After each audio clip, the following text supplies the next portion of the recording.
Welcome back to What Arty Noobs for General Disturbance. This is a T-50-2. It's a Tier 6 Soviet light tank, premium light tank. It's located on the south spawn of Ruinberg, and this one's under the command of the Bassman-from-Hell, and in platoon with him is Fluffy Little Kitten in the FV304 and Apache 6467 in the Object 244. Game started.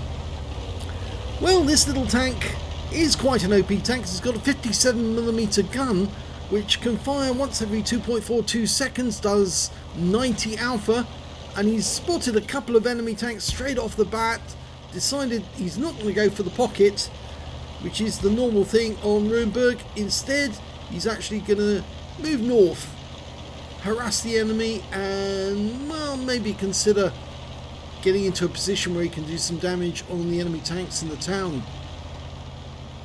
Now, it's a fast little light tank, and in fact it was a very OP tank when it first came out, mainly because it's so quick and because the armour was so good and that 57mm gun.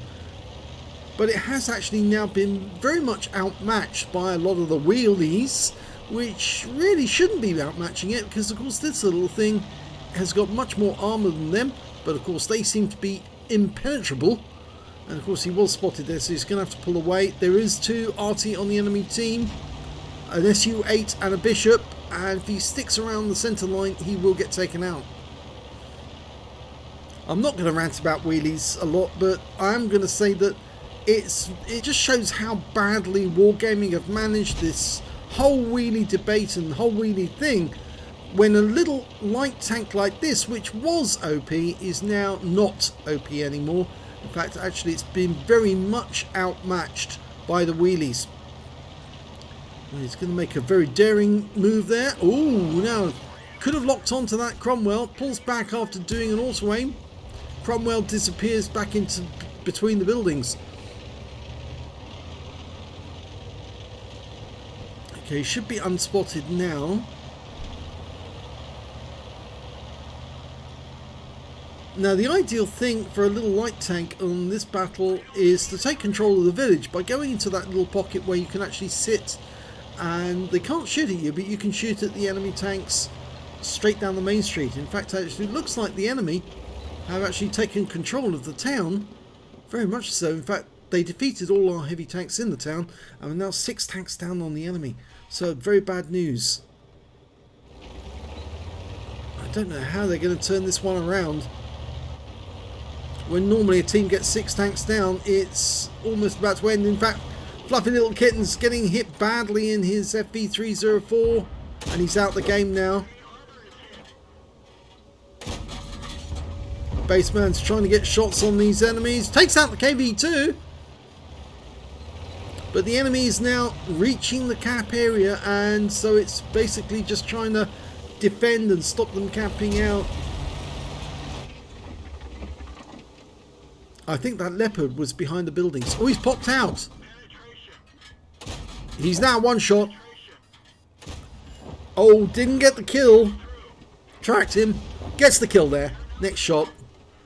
There's a T-34 there. Could just about make him out. Yep, one in.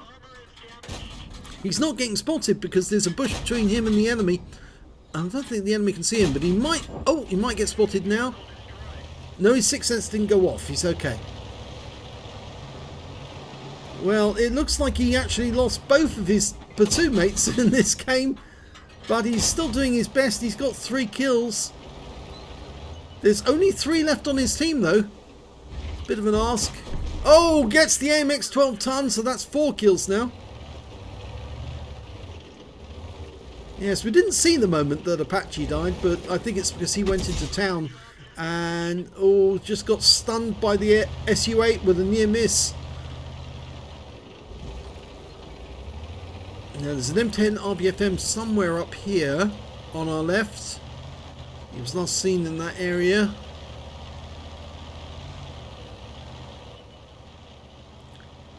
There he is. Auto aim on. Takes him out one shot. Yeah, it's very good actually. Oh, he's now on the Kolobanov if he can win this. It's actually 85 alpha from the 57mm, not 90. I got that wrong. Oh, close shots there from both Artys trying to hit him. And the enemy dare not move into the cap area, because if they do try, looks like Bassman's going to try and stop them. And there's the KV-2. Now, KV-2 can't see him at the moment, but he can see the KV-2. He's just having a general look round to see who's where. He can hit that IKV, who pulls back too late and takes a round. He's out the game. So that's 6 kills. He's got a top gun now, trying to pen the KV-2. Now, he actually hit it in one of the strong parts, the top of the turret. You need to hit the just underneath the gun mantlet. He's actually trying to hit the top. that won't work. Just underneath the gun. Underneath the gun mantlet is what will work. There's only 4 enemies remaining. Now, I know it's a bit of an arse, but he can do it. Oh, be careful going over turrets like that, because turrets can actually be quite deadly, actually. I've seen tanks actually taken out by turrets, especially if they're floating. The Bishop made a bit of a boo-boo there. He's come up to a spot where he can be seen, and he probably doesn't have a sixth sense. He's firing in this direction, but that was a bit of a snapshot, and now he's going to die. Yeah, bit of a mistake there by the Bishop. He should have stayed behind the bushes, and he might have been okay. And, oh, well, that's the T-67. This is going to be awkward. One more shot. Oh, he went out sniper view, but he still got the kill, and that's a Radley's. And he's still got some hit points. Now he's looking for the enemy Arty, the SU-8, so he can add a Pascucci's to that total. Of course, there's still the KV-2 down at the other end of the map. Now I reckon that SU-8 will have motored through the town, relocated to avoid being the recipient of a 57mm round. He knows this little tank is very fast, so I doubt if he'll be up this end. Of course, the KV-2 might decide to start capping. No, he's not here, so he must have gone through the town. Must have. Well, he's trying to carry the team here at the moment, and he's got a real possibility of carrying this off.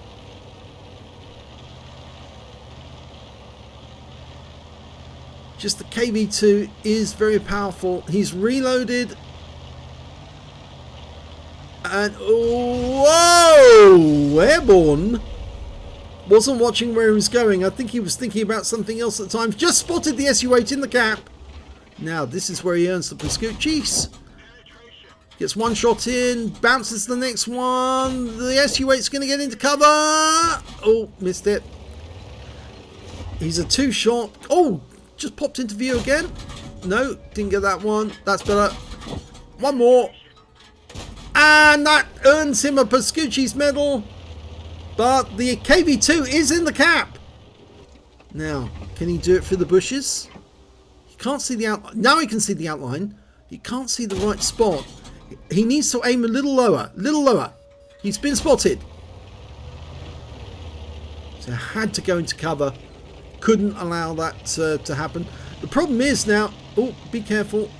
You can so easily flip this thing over. It's so center of gravity is really high.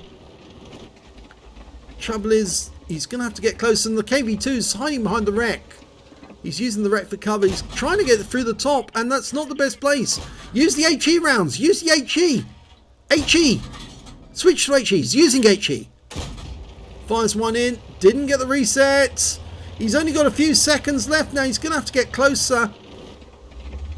Has he got an outline? Just... oh... no, he didn't get a reset. Get closer. He's run out of time. Oh, he ran out of time. Oh. If only he'd used the HE sooner, he might have got a reset.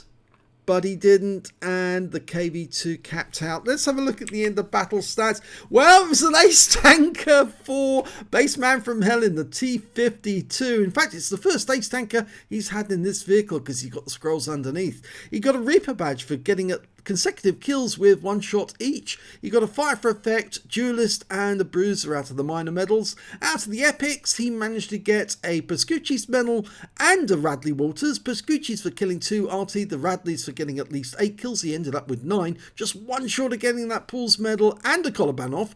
And he also got a Battle Hero medal, the Top Gun, for getting 6 kills. And his win rate from that game was 8,877. I'm sure he'd be beating himself up, but his hands were probably trembling with the excitement of it, the adrenaline rush. And yeah, he just couldn't get the HE round to hit in the right place. He just wasn't aiming at the right spot. He was aiming for the top of the turret. You need to aim for just below the gun mantlet. That's the spot to aim for, because that's the weak spot. And if you put a round in there, yeah, you're probably going to get a reset, and he just didn't do it. If he got a reset, he would have ended up with a Defender medal as well. Potentially, he would have taken down that KV-2, but he didn't have any APCR to finish him off. So sadly, on this occasion, it's the heartbreak. As he says, the ultimate heartbreak in this one. It really is, because he carried the team up until that point. It's he didn't get the highest damage in the game. That actually went to the KV-2, who won with 1,607 hit points. He picked up a high caliber and Invader, and he managed to get second highest damage with 1,541, but he got 3 medals: Pascucci's, Radley's and Top Gun. When it came to kills, he's top of the table with 9. The next highest scorer was the VK3002M on his own team, and that KV-2 with 4. And well, his platoon mates, where are they? There's Apache. He only got 384 hit points of damage before he was killed. And where's Fluffy? There's Fluffy in the FB304. He got 107 hit points, no kills. And when it came to base XP, it was the KV-2 with 807, but Bassman was right close to him with second place with 753 base. He tried so hard to win. He was better than other 14 members of the enemy team, but just wasn't able to carry it over the line. 47 shots fired, 30 direct hits, 23 penetrations, damage of 1541, of which 514 hit points were at more than 300 meters. He received 2 hits, both were penetrations. The armor on this light tank is fairly thin, that's why it goes very fast. He's also got 1 hit by way of splash damage. The enemy Arty tried to get him. 7 enemy vehicles spotted, 10 enemy vehicles damaged and 9 killed, 225 hit points of damage assistance. I think that's spotting assist in this one. 23 defense points, resetting the cap. Yes, he would have got the Defender for sure if he'd reset the KV-2. On a premium count, he earned 23,367 credits, got 12,810 from Holiday Ops and 3,888 for Courageous Resistance.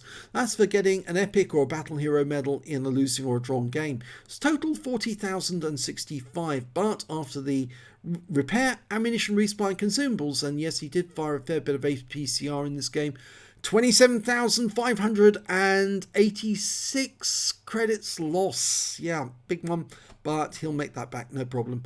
30 bonds received, 25 from Vici, plus 3, I think, for the Radleys, 1 for the Top Gun, and I think the Pascucci's, is that 1 or 3? I think it's 1 actually as well, so that's why he gets 30. 1,129 XP. 667 for Courageous Resistance, 539 for Premium Vehicle, and 2,336 experience points altogether. It's not a bad haul on the XP, but it was a loss, unfortunately. So, yeah, I'm sure his team were egging him on. They were trying to say, do this, do that, but he had to play it the way he did. And I think if he'd actually switched to the HE and rather cheekily poked around the corner, just 1 round into the tracks of the KV-2, and that would have earned him a reset and given him enough time to think about how he was going to take down that KV-2. But it is all about aiming at that small little area just underneath the gun, just below the mantlet. That's the weak spot. If you go for that, you normally penetrate either that, or you go for the line that appears where the driver's port is and the machine gun's port, because 57mm rounds will go through that as well. So, a heartbreaking end to that game. If you enjoyed that replay, please give this video a like and do subscribe to our channel, please. And thank you for watching.